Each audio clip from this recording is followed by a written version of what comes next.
So hello guys and welcome to Tech Tricks tutorial. Today we're gonna talk about how to remove friends on Monopoly Go. It's a step-by-step guide to follow easily, and don't forget to hit the like and subscribe button. So let's get right into it. So first off, you should have your Monopoly Go application right here. And as you can see, I'm already in the game itself.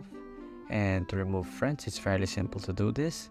If you have a lot of friends that you want to unfollow or such, here's a step-by-step guide to follow. So let's get right into it. So here, just go to the bottom right corner of your screen and you will see friends. And as you can see here, you will see add friends, timeline, and leaderboard. So in the invite friends, you can just add friends if you want to. And here in the timeline, you will see the duration and the history of you partnering up with people or becoming friends itself. So here in the leaderboard, you will see your friends, local and global, as you can see right there.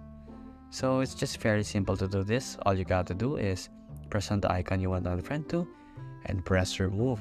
And once you have removed that, you have successfully unfriended someone on Monopoly Go. It's fairly simple to do this. It's just very simple, as I just told you guys, and that's how you unfriend people on Monopoly Go. So if you like this video, please like and subscribe, and see you in the next video guys. Thank you for watching this video. See you again next time.